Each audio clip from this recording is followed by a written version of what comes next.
This is the IBJ Podcast for the week of October 1st, 2018. I'm Mason King.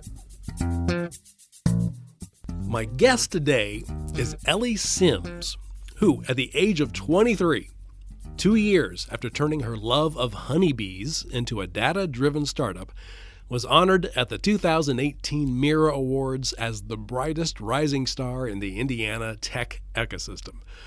Symes founded a beekeeping club as a student at Indiana University in 2014. After delivering a speech to the IU Foundation's board of directors, she was urged to dream bigger. So she and her top lieutenants outlined a business aimed at combating the depopulation of beehives with data collection and analysis. In 2016, their business plan won $100,000 in an on-campus competition for entrepreneurs, and it was off to the races.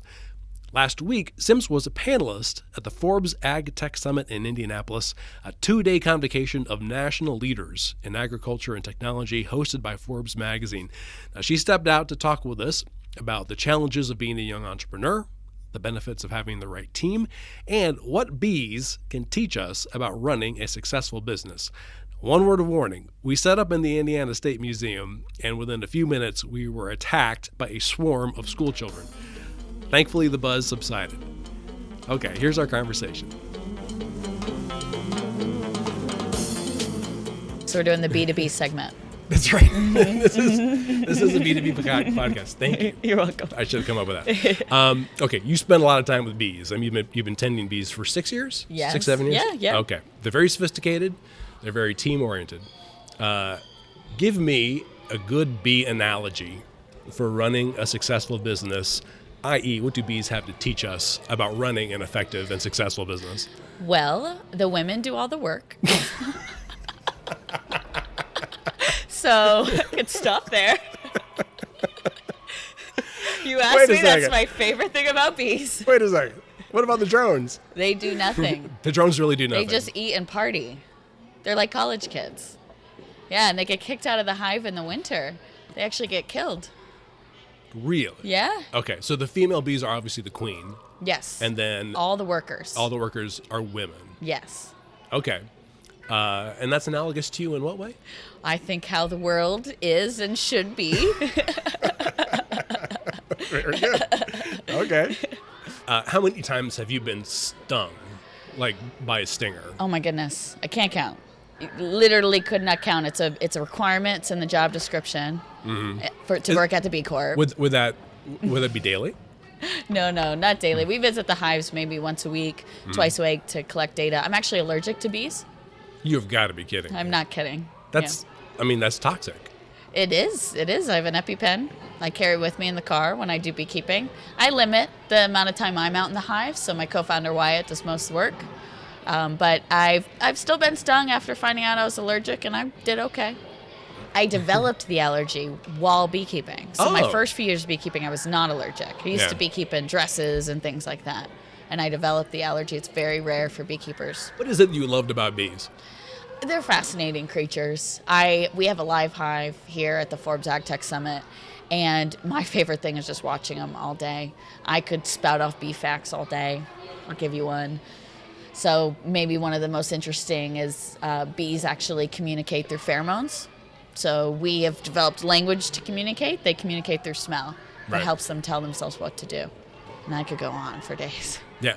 I'd read that bees, when they come back to the hive and say, hey, I found this amazing patch of flowers, that they actually have a bit of a dance, or their movements communicate to the other bees where it is directionally. The waggle dance, yes. Right. Yes. Yeah, researchers have mapped it, and we're able to, measure those dances, and they actually figured out how fast they shake and how long they shake for in a straight line all indicates where the flowers are. It's incredible. Let me go back to being stung. Yeah. Here's another terrible analogy. How many times so far have you been stung in a metaphorical sense when you were kind of hit by sort of a sudden shock or surprise while you were putting the business together or kind of running in the first couple of years? Oh, plenty. I mean, entrepreneurs run into that weekly, daily. The hive we have at the Forbes AgTech Summit right now broke. I used it 2 weeks ago in LA for a conference. It broke being shipped back. So Yeah. we have a hive with shattered plexiglass. And so we had 3 days till the Forbes AgTech Summit. We had to buy plexiglass, find someone in town that could cut it. And that was just last week. I mean, this is daily. I was just saying last night how the power was out during the dinner reception. We're used to those kind of putting out fires. Yeah. That sort of ability to kind of roll with it, is that something that you have naturally, or is that something you have to develop? So we do a lot of personality assessments at the Bee Corp. So we're very self-aware. Yeah. I am one of those people that likes to shoot from the hip, approaches problems as they come. Luckily, my co-founder, Wyatt, he's a planner. He wants to prepare for all the worst scenarios. So we're a really good yin and yang in that way. Some things you have to shoot from the hip for or are unexpected, and I'm really good at handling those. And Wyatt's incredible when it comes to products for our customers. He's planning everything out. We have every worst case scenario planned out. So he supports me in that way. Yeah. We know beehives fail. Yes. And they're failing more nowadays in the last 10 years than we believe that they had in history for a number of reasons. I mean, a lot of environmental factors. What does the failure of hives tell us about surviving as a startup? I mean, bees fail less. It's about 30% on average. Okay. So invest in bees, not businesses. Totally kidding. Okay. I think, I mean, when I lost my first hive, it was devastating. I was just talking to a backyard beekeeper about it. You get very attached to it. And then you run 70 and you lose hives monthly and you get very used to it. And I think actually beekeeping prepares you for, okay, some things are not going to work out. You're going to do everything perfect. You're going to have the best shot at it. And some of your hives just die. I think just like businesses, it's that combination of luck and hard work. So I think it's taught me a lot about making sure I'm mentally understanding of all the roads this business could go. Why does a hive fail? Oh, multiple reasons. I mean, really, it depends on the time of year. Your queen could die. It could get overrun by diseases. It could run out of food. It could freeze to death. It could get knocked over. I mean, there's hundreds of ways hives can fail. So it's not necessarily something that you can plan for and eventually just stop from happening. No, not at all. Yeah. It'll just happen. Yes. Reasons beyond your control.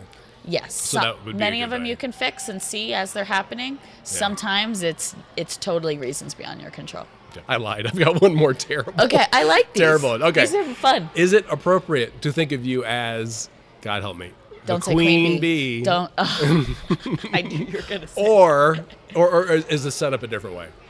The way you guys run your business. One, there's a Polaroid picture of me at the co-working space next door, and it says Queen Bee, and it's crossed out. It says, don't call her that, because Beyonce is the real Queen Bee. And we're doing a disservice to Beyonce. I would be honored, but... If that's the only reason I understand. So also in these personality tests, we have determined that I'm also a collaborative leader. So I want consensus. We're not always going to have consensus in the business, but I very much want to make sure the whole team is behind it. So when we're setting goals, every single team member is bringing their goals to the table. We do that monthly, quarterly, and annually. So I very much want that, and Wyatt is very much a partner in this relationship. Certain things you got to bring the hammer down on, but it's rare. That's not my leadership style. Oh yeah, there was something that I think I had read about you guys, is that you do a lot of debriefing. And I think I know what that is, but tell me what it means to you and why that's helpful. Where'd you read that? I think it was from an interview, I think. Smart. I bet that was Wyatt. We do. We debrief everything. So after Forbes, we'll debrief and go over the event and figure out what happened. Anytime we make big decisions or do a product rollout, we debrief and look back, because I think you're going to learn the most in a business from what has just happened. And it's best to reflect right then and there. So we have made sure we learn from all of our mistakes. We really embrace them. There's a crushed smoker in our office that happened a couple weeks ago, got ran over. Smoker is used in the beehive. It's a tool. And I made a joke to Wyatt that we got to put a plaque on it and give it away as some sort of company award for employees to embrace that element that we fail all the time, and those are our advantages. When you say that you make a lot of mistakes, what's the one that really sticks out? Well, one that's been thematic for us recently is, so our product line, Queen's Guard, it was doing well in the hobbyist sideliner space. And the mistake we made was assuming that the smaller beekeepers had thought about their hives and managed their hives in a similar way as larger beekeepers. The big guys were just doing it at scale. We found out that was not the case. And we embraced that and dove into what the big commercial beekeepers do have problems with and edited and adjusted. So I think we owned it. We owned that, we made an assumption here and that was wrong. And it's that kind of agility. That's what helps you succeed as a business, we believe. How many employees does Bee Corp have now? We have 4 full-time. Okay. And we normally do part-time internships as well. You went, I think, pretty quickly, if not immediately, from being a student to being a CEO. Yeah, yes. It was actually, you went to see it during your last semester? It was, yes. I did a accelerated master's. So technically last year, senior year, but first year of the master's degree. Oh, I see. Okay. Yeah, right. So we won the business plan competition. I had a few months left of that undergrad first year, finished, graduated, and then went part-time with the master's degree and just finished in May. Mm-hmm. What was the big adjustment from going from, you were, I think, you could be easily considered a student leader to a business leader. Mm-hmm. Oh man, luckily it evolved over time. We're noticing it now as you bring on new employees and you work with interns, how far Wyatt and I have come from being students, just professionally. We forget all those little lessons we learned along the way, and it sort of has just hit us as we've onboarded employees and realized, we have to teach this or that. So I think that was definitely a wake-up call, and I like working way better than student life. It's actually way less stressful than being a grad student. So, well, if somebody, an enterprising college student is thinking, I'm going to start a business right now, is there 1 or 2 bits of advice you would say? This is where you're going to find maybe the biggest transition, or the biggest step you're going to have to take in order to be an effective business leader. I would say start while you're in school. Don't wait till after, because there's so many resources that the universities in our state provide for entrepreneurs and startups, and you get access to those when you're a student. So do not wait, because you're also mitigating risk. You can be working on this business while you're working towards a degree. So that's for your personal risk. Don't wait. Then when you get out, there's many different roads people take, but if you start in school and maybe you get funding, you can launch right into doing it full time like we did. When I was trying to explain to myself what Bee Corp does, it occurred to me that this kind of sounds like almost like a human resources consultancy, except it's like a bee resources consultancy. Yeah. Is that even close? I don't know. I wish I had a way to explain it, like Uber for bees or whatever. We're getting it down to like a minute, which is good. Okay, so give us real quick. Okay. Give us a minute with as few, buzzwords as you can. Okay, sounds good. Yeah. So growers rent beehives to pollinate their crops. They have to do this. This is the way it is in agriculture for specialty crops, which is the food we eat on our tables is specialty. I'm trying to not use trade words here. Good. The way those hives are priced are based on the number of bees in the hive. So our company actually helps those growers price the hives. They're already paying for this through manual inspections where you actually open the hive and look at the frames to try to guess how many bees are in. So we're offering a tech alternative to that. We can do it through infrared imaging. We can actually take a picture and tell them the population of the hive. No, there are a few products that you recently introduced, and you can tell me about those. Yes. So, we worked on Queen's Guard and QGPS. Those were some of the products that were working well in the beekeeping space. But this new shift we've been doing for the last couple months, stayed pretty quiet about it. This is solely for growers. So growers are already paying for this service through the manual inspection. So we've pivoted towards those guys. Oh, okay. The two that you just previously mentioned, the Queen's Guard and the other one? QGPS. Oh, right. Okay. Are those still active services or product lines So we for still you? own the intellectual property. Yeah. And we'd love to apply that to other sources later on. So we're still holding those in. But we actually made the decision to just pause the products for now. Talked to all of our customers. They were all supportive. They really believed in the vision of the company, and that was their sole. So that's a big pivot. You went from, I mean, within a couple of years, establishing 2 pretty major product lines to deciding to put them on pause. Yeah. I mean, that's pretty gutsy, don't you think? It is. But it was, once we interviewed over 100 commercial beekeepers and growers, we knew right away those product lines were not ready to scale. So we just tweaked them, adjusted them, and what we've brought now to market, contracts that have come in, a single contract has matched all previous revenue. So we're starting to get indicators that was a good decision. It's a scary few months, but I'm so glad we did it and made that leap. We'll get right back to Mason's interview with Ellie Symes from the Bee Corp. But first, we wanted to direct you to another story that came out of the Forbes AgTech Summit. Professor Torbert's orange corn was one of 50 firms featured at the Summit's Startup Showcase. And you can read about the company's story and why orange corn is more nutritious at IBJ.com. Now, back to the podcast. Okay, we're back with Ellie Symes. Give me the 2-minute drill. What is the 2-minute history? It was actually in Ohio. I Googled environmental volunteering, saw a beekeeper needed help, fell in love with beekeeping after volunteering with him all summer, came back to IU, said maybe other students might want to be exposed to beekeeping. IU, the actual Hutton Honors College at IU, gave me a grant to start a beekeeping program. That grew into a club. The club grew in success very quickly, and I was presenting to the IU Foundation, and 3 of those board members pulled me aside and said, "We love what you've done with the club, but we want you to dream bigger on this beekeeping problem. We want to help you." Wow.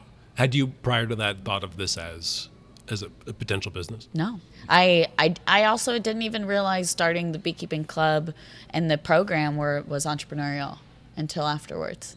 Thinking about being asked, had you done entrepreneurial things before? I had never really realized that was the path I was setting myself towards. And the problem that you initially were starting off? Yeah, it was colony collapse disorder at the time. Now really hive loss. Colony collapse is just one disease.